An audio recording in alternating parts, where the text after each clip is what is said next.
Today, we're going to design and make a mandala candle box with red acrylic and cherry plywood. To design this project, I use a program called Rhinoceros and start by drawing a 6-inch square, which is the overall size of the base and top of the candle box.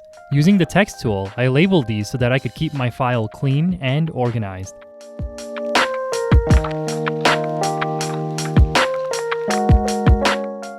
At the roof, I draw a circle with a 4-inch diameter, which will be the opening for candles to be inserted and taken out. Moving on to the walls, I draw a 6-inch square as a guide for designing the mandala. When we're done, we'll change the height of the walls to 5 inches. I draw a vertical line down the center of the wall and use the mirror command to copy and rotate it at different angles. With the perimeter square selected, I use the extend command to align the endpoints of each line with the square.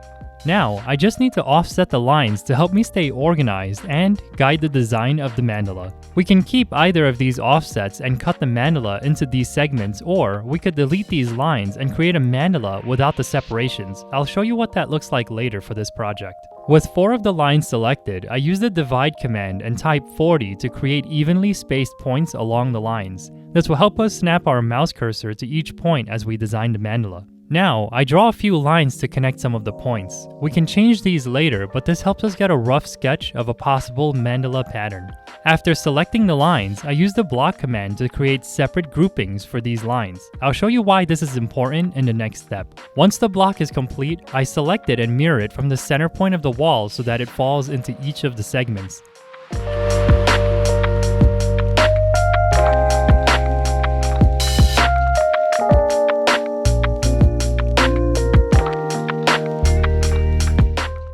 Now, we're ready to design the mandala. By selecting one of the blocks, we can either double-click or type block edit and press enter to begin editing the block. Any updates that we make to the design within this block will be saved and automatically updated to all of the other ones.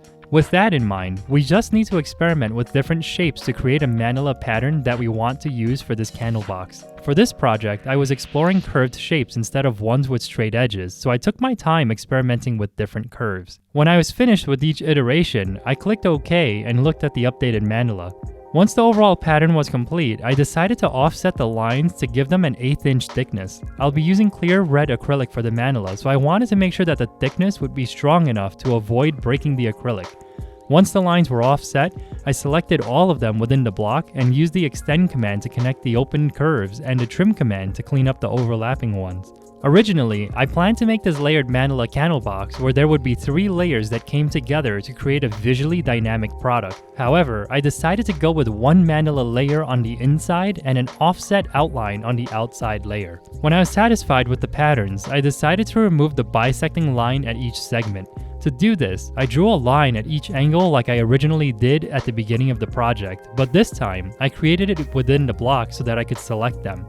I select all the lines within the block and use the extend command to snap the ends of the curves to the guidelines. By the end of this process, I had 2 mandala designs and decided to go with the intricate one with smaller shapes and more openings. I also created the outer layer with a cutout of the perimeter of the mandala with a slight offset. Here's what the walls look like with their cutouts. With the mandala complete, I moved on to creating the tabs and slots to align and bring each panel together. The idea was to have a simple layout for the interior acrylic layer where the base and top would have tabs that align and go into slots in the floor and the roof.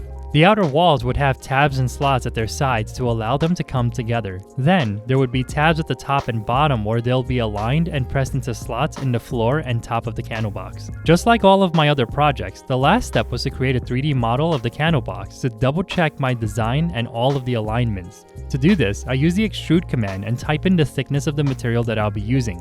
My acrylic is a little thinner than my plywood, so I made sure that my tabs and slots were properly sized.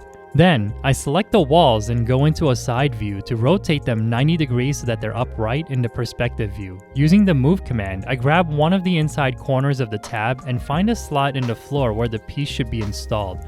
I repeat this process and also use the mirror command to duplicate them to the opposite sides. I follow the same process for the outer walls and top of the candle box. Here's how the 3D model came out.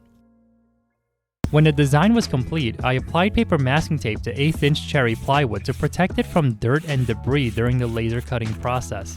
I'll also be using some leftover clear red acrylic from the heart-shaped light that I designed a year ago as the inside layer. I removed the protective film from the acrylic because it usually creates a small flame while it's being laser cut.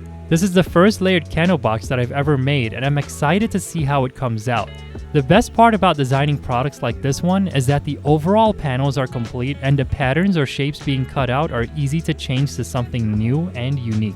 These candle boxes are also fast to laser cut and assemble. This one took a total of 30 minutes to cut, and the assembly process should be simple. If you're interested in purchasing a Glowforge for yourself, I'll share a link in the description section of this video that'll save you up to $500 off of a Glowforge Pro.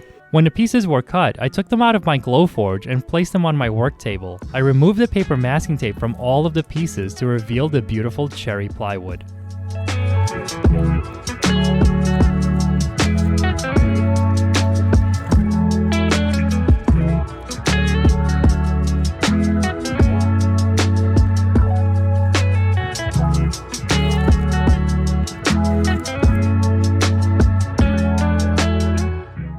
Next, I apply MaxiCure superglue onto the tabs and slots of one side of the wood walls of the candle box, bring over the adjacent wall, and attach them together.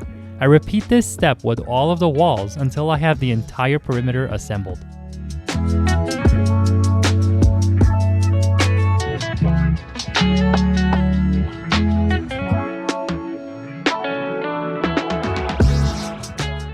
Once the glue dries, I apply superglue between each slot in the floor piece, bring over the wall assembly, align the tabs at the bottom of each wall with the slots in the floor, and use a rubber mallet to tap it into place.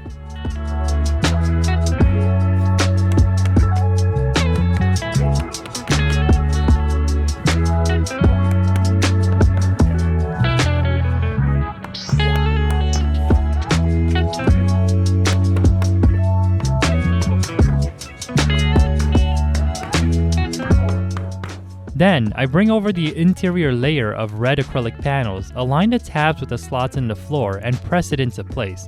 It'll be a loose fit, so I lean it against the wall so that I could get the top of the candle box ready. I apply glue between the slots in the roof panel, bring it over to the assembled pieces, and carefully align the tabs at the tops of the walls with the slots. I start at one corner and push the acrylic panels over to align their tabs with the slots in the roof. As each one gets aligned, the top of the candle box drops down and holds it into place, which helps me move on to the next panel until they're all in place.